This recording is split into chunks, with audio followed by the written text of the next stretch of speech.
Kompas Petang kami lanjutkan bersama saya Cindy Permadi.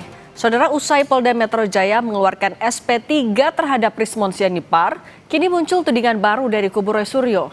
Dr. Tifa menyebut penyelesaian perkara lewat restoratif justice adalah strategi Jokowi untuk menghindari proses peradilan.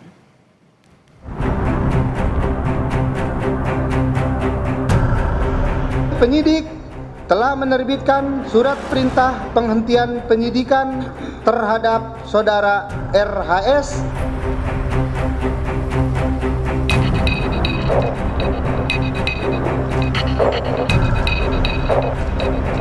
Siapa sih pihak yang paling khawatir? Ya tentu saja Pak Joko Widodo gitu ya. Tifauzia Tiasuma atau Dr. Tifa menuding penghentian penyidikan pada tersangka kasus fitnah ijazah merupakan strategi yang dijalankan Jokowi. Hal ini disampaikan Tifa sebagai respons atas penerbitan surat perintah penghentian penyidikan atau SP3 terhadap Rismon Sianipar. Menurut Tifa, Jokowi melakukan berbagai upaya agar seluruh tersangka mengajukan restoratif justice. SP3 Rismon itu dijadikan sebagai sebuah gimmick gitu ya, atau sebuah offering ya kepada para tersangka ini. Sepertinya Pak Joko Widodo ini membuat sebuah strategi di mana dia mengharapkan atau dengan segala macam termasuk yang sampai ke saya juga ya, bujukan-bujukan untuk RJ dan sebagainya yang sudah disampaikan oleh para termul beberapa waktu yang lalu secara gencar pada saya dan secara tegas saya tolak ya. Dan itu adalah strategi dari Pak Joko Widodo untuk agar seluruh tersangka itu mengajukan RJ dan kemudian akan diberi SP3. Apa yang diungkapkan Tifa senada dengan kesaksian rekannya Roy Suryo. Menurut Roy, relawan Jokowi sangat getol mendekati para tersangka agar mengajukan restoratif justice. Namun, kesaksian Roy CS dibantah relawan Jokowi. Menurutnya, relawan hanya memfasilitasi bila tersangka ingin menemui Jokowi. Sementara RJ sepenuhnya keputusan Jokowi dan tersangka. Semuanya dikasih satu persatu. Bu Kurnia diikuti sampai ke kamar kecil, didesek-desek. Bu, kapan mau RJ? Ada juga yang ditawari umroh, ini fakta. Ada juga kuasa hukum kami yang kemudian di WA asli, kalau ini bukan WA palsu-palsuan kayak WA-nya Tifa itu ya. Kemudian diajak untuk ketemuan, bagaimana kliennya mau diajak RJ atau enggak? Tidak ada harus relawan. Kalau relawan itu memfasilitasi mengantar mereka ke Solo itu bukan kapasitas bahwa dia akan menentukan bahwa RJ itu diterima. Tapi RJ itu diterima hanya oleh Pak Jokowi dan pelapor lainnya. Merasa dirinya dipojokkan oleh mantan sekutunya di kasus ijazah, Rismon menyindir. Jika ada yang berpikir ada imbalan uang di balik RJ, maka merekalah yang berharap mendapatkan uang tersebut. Jadi semua ini jangan digiring bahwa ada faktor duit, faktor apapun. Kalau ada yang berpikir seperti itu, berarti dialah yang menginginkan duit itu. Itu saja. Sebelumnya, di Reskrimum Polda Metro Jaya mengumumkan telah menerbitkan SP3 bagi Rismon Sianipar. Penyidik menghentikan perkaranya usai Jokowi memaafkan Rismon yang secara langsung menemuinya di Solo. Tim Liputan Kompas TV.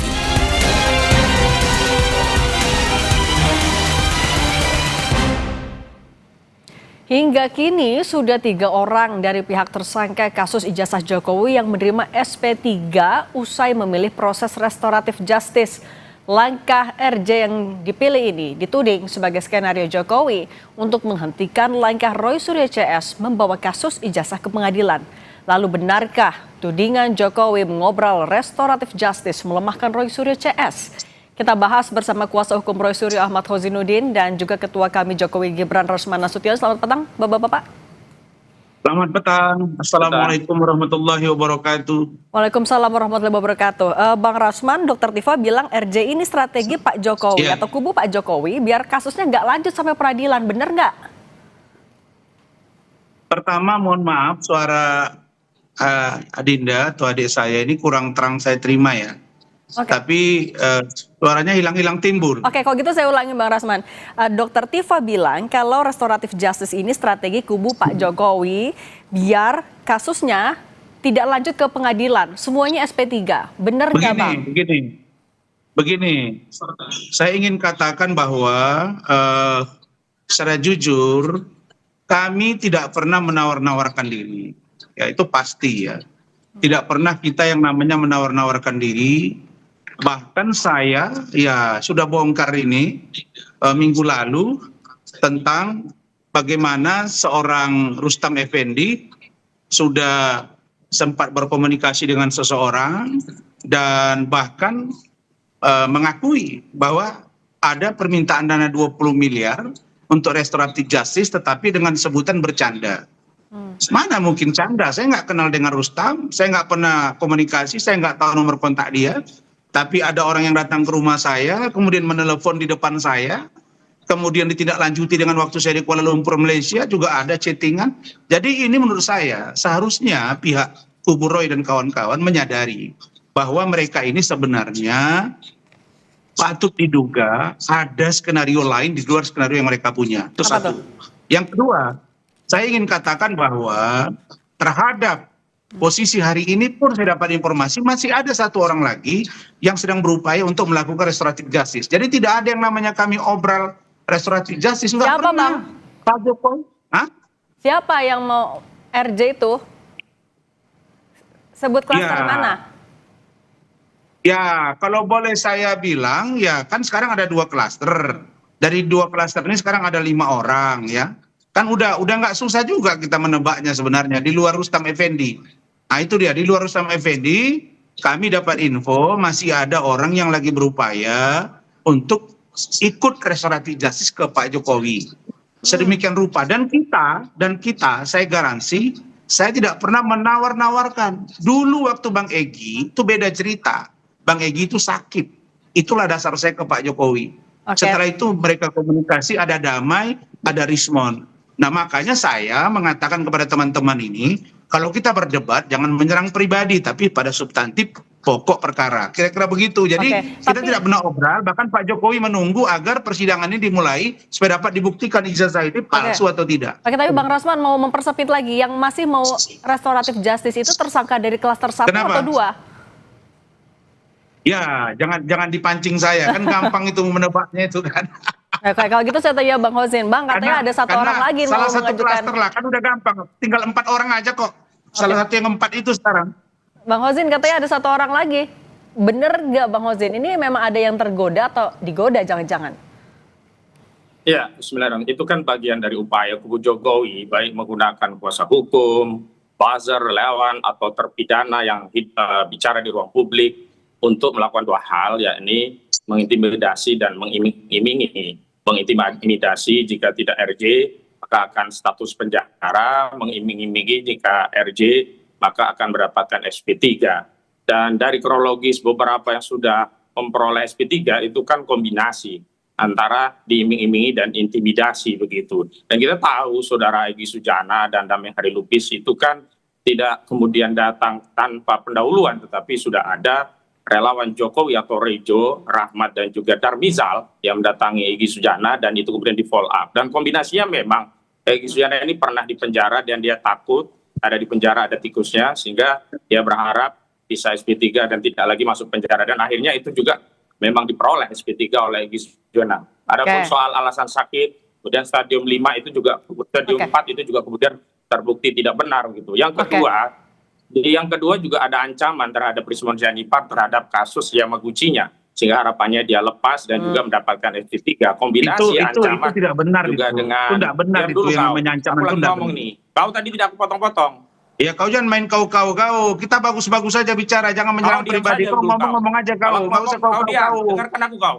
Ya kau juga diam, jangan kau. Saya pikir apa yang disampaikan oleh saudara Asman terpidana ini kan tidak lepas dari upaya kubu Siapa yang Jokowi terpidana? untuk terus. Siapa yang terpidana? Kau itu sudah terpidana, hanya kau masih Kau banding. nggak ngerti hukum kau bilang Jadi saya terpidana. kira Siapa ini terpidana? yang menjadi bagian dari upaya Makanya, restoratif klien justice kau pada adalah lari upaya semua udah. dari kubu Jokowi untuk menghindari Kasihan persidangan. kau. Oke, sebentar Karena dia Bang telah Rasman. keliru Bang melaporkan Hozin. Roy Suryo, dikira ketika Roy Suryo itu dilaporkan akan gentar dan meminta ampun ke kubu Jokowi. Saya kira itu pengantar Oke, Bang Hozin. Tapi Mas Roy Suryo juga kemarin membeberkan kalau ada yang memang dipepet oleh relawan dengan berbagai, kalau menggunakan kata Anda, iming-iming. Emang siapa aja? Apa yang katanya ditawarin umroh, ada yang dipepet-pepet. Boleh dijelasin nggak siapa aja sih?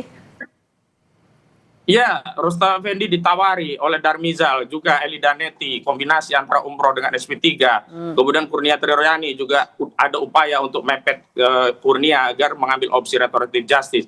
Juga ada kuasa hukum kami juga dihubungi, tetapi karena rekan sejawat yang menghubungi kuasa hukum kami bagian dari kode etik tidak membuka namanya. Tapi yang jelas ini adalah bagian dari konfirmasi ketakutan kubu Jokowi. Karena sebenarnya yang mengkhawatirkan kami itu kalau Jokowi menunjukkan ijazahnya dan terbukti asli sepanjang persoalan ijazah yang tidak ditunjukkan, ya ini tidak ada masalah bagi kami. Justru restoratif justice itu kan tujuan akhirnya adalah damai dihentikan. Nah itulah yang sedang ditarget oleh kubu Jokowi agar bisa semuanya restoratif justice sehingga tidak perlu membuktikan ijazah di pengadilan. Sementara kemarin sebentar, Bang Polda Hozin. Metro Jaya itu offset. Oke, saya tanggapi dulu soal tadi ada beberapa orang yang dipepet. Bang Rasman, tadi kata Bang Hozin ada beberapa orang loh sampai ditawarin umroh, SP3, dan dipepet-pepet. Gimana berarti? Saya tidak pernah menawarkan. Salah satu contoh minggu lalu Rustam mengaku dia bilang bercanda 20 miliar. Masa iya berhari-hari komunikasi dengan Ramana, namanya yang datang ke rumah saya itu 2 orang. Satu namanya Arif Ihsan yang sekarang melaporkan Michael Sinaga, salah satu podcaster bagian dari Kozinudin dan kawan-kawan. Yang kedua namanya adalah Saudara Rahmat Imran. Lewat Rahmat Imran inilah komunikasi datang ke rumah saya, ditelepon, di speaker, didengar. Tindak lanjut lagi besoknya. Terus ke Kuala Lumpur. Ngapain, Bang? Itu Rustam Effendi dan dia ngaku katanya itu canda. Masa canda? Saya nggak pernah nawarkan, kenal juga enggak. Bang Rasman, tapi Gitu, mereka ke rumah makanya. Bang Rasman tuh mau ngapain? Mereka ke rumah Bang Rasman mau ngapain, Bang? Iya. Jadi tadinya ada kesepakatan bahwa Saudara Rustam ini mau datang. Saya welcome saja, silakan datang. Pagi sudah komunikasi, jam 2 komunikasi, jam 4 OTW. Lalu kemudian dia bilang, Rustam kepada Rahmat Imran, ini telepon kok depan saya. Saya bawa anak potong rambut, ya kondisi bicara aja dengan Pak Rasman.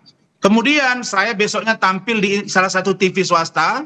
Kemudian paginya dia WA lagi, dia bilang sama Rasman, jangan sebut inisial ya, jangan nama saja, inisial. Aman. Kemudian dia tampil lagi, dia pula yang tampil salah satu podcast. Terus nyerang Pak Jokowi. Terus saya bilang, loh itu apa itu maksudnya? Enggak, itu katanya agar naik pasaran. Terus saya ke Kuala Lumpur, juga komunikasi terakhir chat WA kita capture, kirim. Itu yang saya buka kemarin di salah satu program Bang Rasman, acara. tapi saya mau negasin dulu. Artinya maksudnya komunikasi dengan Abang, ketemu sama Abang tuh tujuannya apa? Mau ketemu Pak Jokowi? Siapa? Mereka itu lewat ketemu dengan Bang Rasman. Ini ujungnya mereka pengennya apa? Lewat saya ingin bertemu dengan Pak Jokowi dan meminta uang 20 miliar agar ada restoratif justice dan mendapatkan SP3. Oke, dan itu sebentar.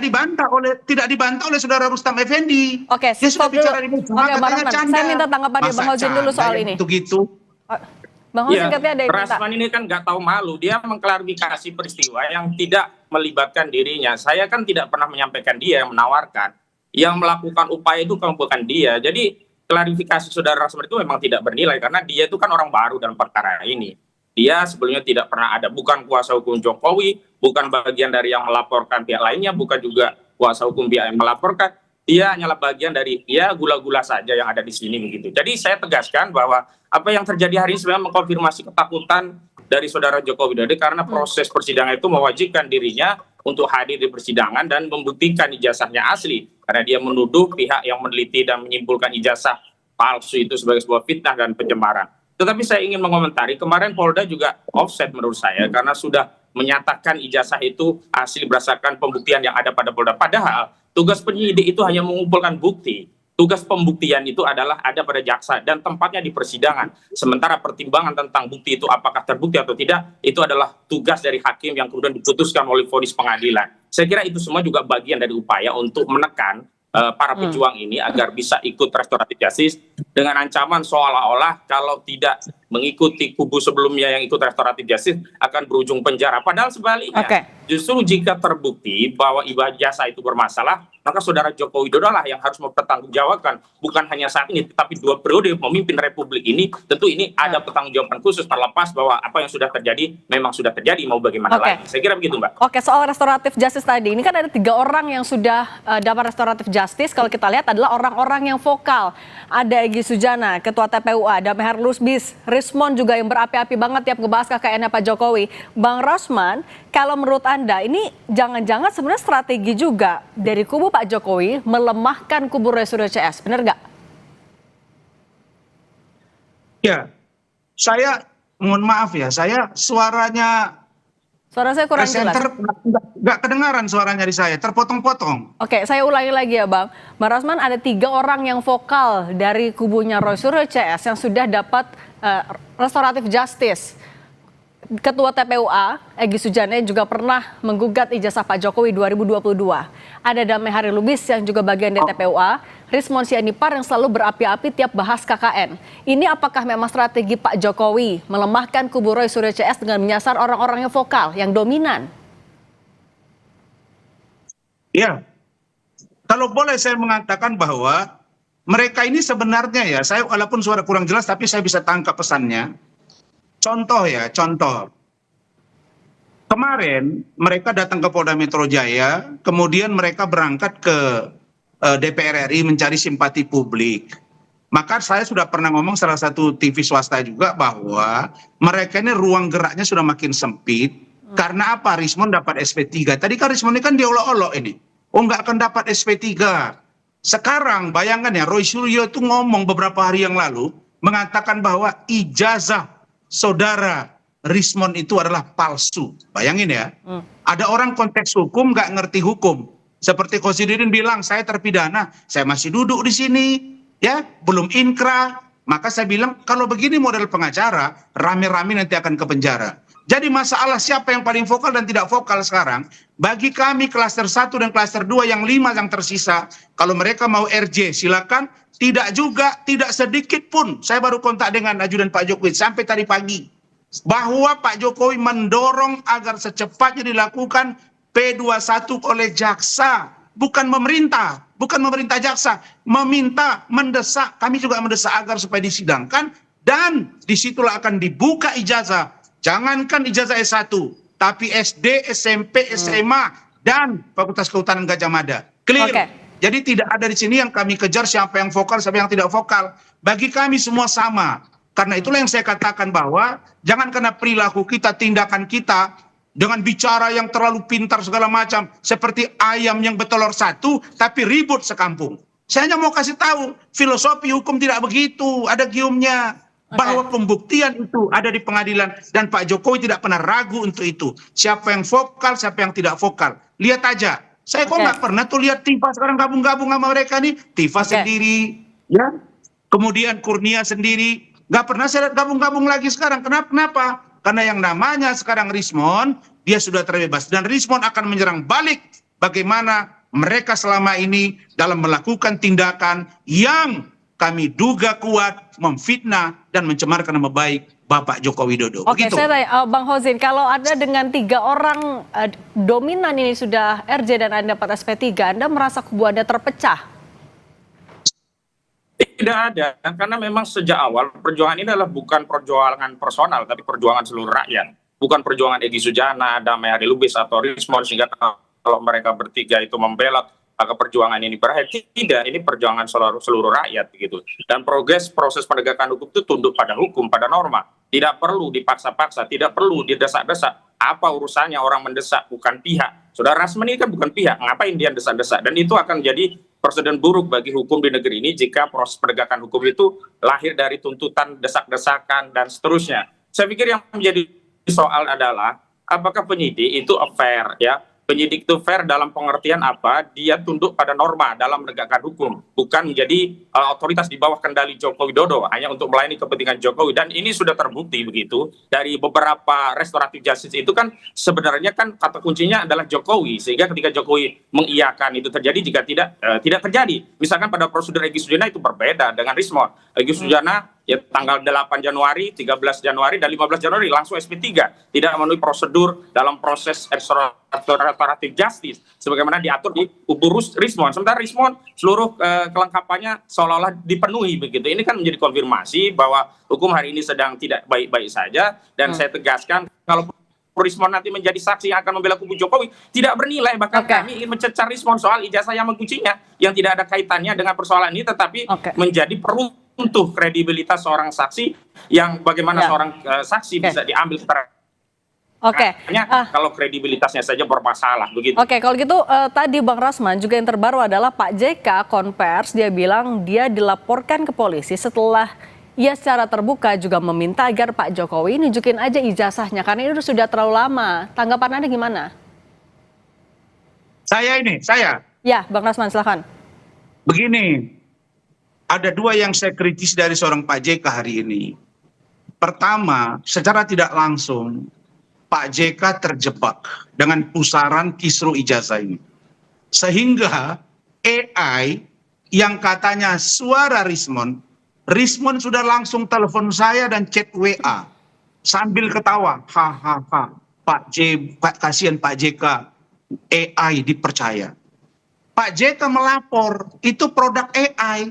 Kalau dilaporkan, bukan Rismonnya, tapi akunnya. Perkara nanti ada suara itu suara Rismon atau tidak, itu nanti urusan proses di kepolisian. Nah itu, jadi Pak JK ini kejebak. Setelah itu, Pak JK keluar. Dia tidak bicara masalah saudara Rismon secara utuh, tapi bicara tentang ijazah Pak Jokowi. Nah sekarang pertanyaannya, Pak Jokowi ini untuk apa dipinta oleh Pak JK menunjukkan ijazah? Hari ini sudah berlangsung namanya due process of law. Ijazah itu akan diperlihatkan.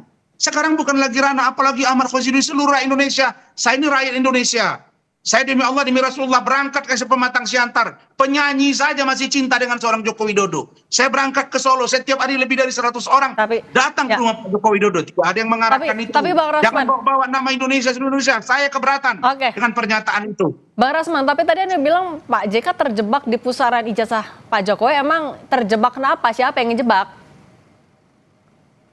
Iya, maksud saya dia terbawa dalam pusaran sehingga dia menganggap bahwa ijazah ini bisa diselesaikan dengan ditunjukkan. Ini kan coba ingat ya, Pak Jokowi itu melapor April. Ya, sebelum April ini yang namanya Roy sudah kemana-mana nantangin, laporin. Roy, Rismon, Tifa yang paling dasar. Bahkan berangkat ke kuburan. Apa urusannya penelitian ke kuburan? Nah sekarang Rismon membuka itu bahwa saya keliru, saya salah menilai. Ternyata ijazah Pak Jokowi asli. Saya minta maaf. Itu yang dia lakukan. Jadi Jokowi sebagai bukunya Gibran and Game itu tidak sah dan tidak layak diedarkan di Indonesia. Oke. Kalau gitu, makasih Bang Ahmad Hozinuddin, Bang Rasman Nasution sudah berbagi bersama kami. Nanti kita nantikan aja ke depannya gimana.